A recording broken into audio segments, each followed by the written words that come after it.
A Day in My Life as a Work From Home Mom Solo Parent Edition. Good day everyone! It's another day to work and maging grateful lang talaga tayo sa mga opportunities na dumadaan sa atin kasi minsan lang yan. And when you're lucky, it comes back twice. I gotta have my coffee first as always and I love this new glass I got as sa Orange app kasi hindi naman siya ganun kanipis and also started loving oat milk for my coffee. So magtatabaho na naman tayo today kasi wala namang ibang magpo-provide sa akin kundi ako rin lang so laban lang talaga tayo oy. You know kapag nasanay ka na ikaw ang taga-provide, no awkward ka talaga na ikaw naman ang binibigyan. Kaya there's always a difference rin talaga na magkaroon ng isang provider na lalaki na ninibago ka. Pero dahil medyo may katagalan na rin kami ni Alex, hindi ko pa rin sinasanay ang sarili ko na bigyan niya ng mga bagay-bagay kaya grabe talaga akong maka-appreciate kapag may natatanggap sa kanya. At kapag may mga offer siya, like siya yung nababayad sa item na gusto kong bilhin, nagka-counter offer talaga ako na maghati na lang kami para hati rin yung utang na loob ko. Saring lang. Pero nawi-weirdohan lang kasi ako. Anyway, gumawa lang ako ng breakfast ni Jeff bago pumunta sa school at magpa-practice lang sila today in preparation sa UNO event nila sa 31st. Grabe, hindi mo mamamalay na mag-November na by the end of this week. Parang kailan lang nagwa-vlog lang ako araw-araw and ganun na pala kabilis tumakbo ang panahon. After Jeff took his breakfast ay nauna na si Cookie na sumakay sa sasakyan dahil ayaw magpaiwan at gusto rin sumama sa paghatid sa Kuya Jeff niya. Hala, hindi pa nakadaog sa lawas dahil bugat na talaga kaayo oy.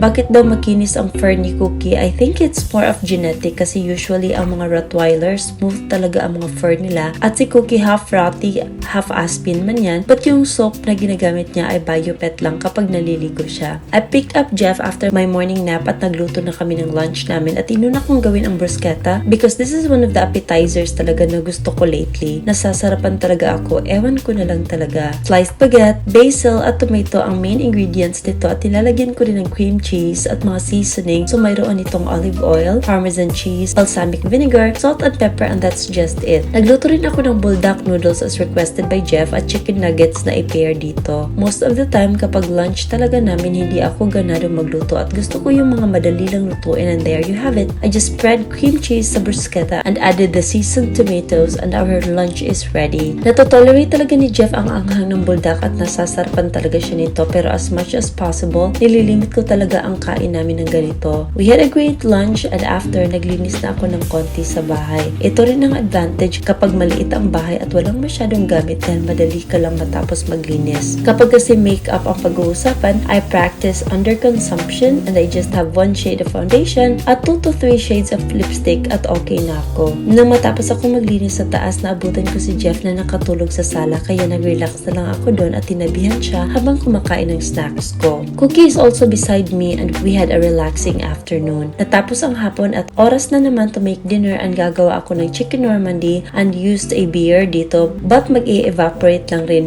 yung alcohol and it will give a good taste sa luto today. Nalaman ko ang recipe na ito from Alex at nung in-introduce niya sa akin ito nagustuhan ko talaga at naging isa na to sa mga paborito kong dish at ginagawa ko na siya often. Well, not really often kasi ilang months na akong hindi nakaluto nito dahil naghahanap rin talaga ako ng perfect timing na makahanap ng cooking cream para dito because I tried the all-purpose cream pero it's not the taste that I've wanted. Gagawa rin ako ng mashed potato today kaya may isa pang pot para pakuluan ito. May katagalan itong maluto dahil hihintayin kong malumambot ang apple kaya nag-chill lang kami sa sala ni Cookie habang nanonood ako ng series. I just let it boil in low heat at nilagay ang half ng cream at tinamplahan na siya and made my mashed potato. Perfect itong i-pair ng mashed potato and sliced baguette and I swear by this recipe rin talaga. One of my favorite French meals talaga to. Marami akong gustong French meals pero mostly hindi ko mahanap ang ingredients dito. Naluto na rin siya and just plated our dinner today with Jeff.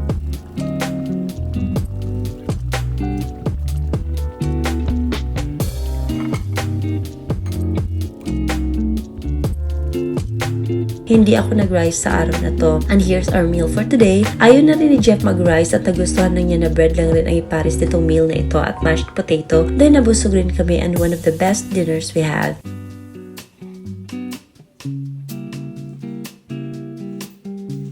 I will cook this often kapag may budget. Anyway, time has passed and I headed back to my room to take care of myself naman and do my night skincare routine. I'm still planning about what we're gonna do for the weekend kasi work pa rin ako during Halloween, parang hindi kasi yan holiday sa US. I'm following a US holiday rin kasi, pero tingnan na lang natin kasi gusto namin umuwi sa parents namin and celebrate it with them. I just read few pages of the book na sabi ko matatapos ko next year.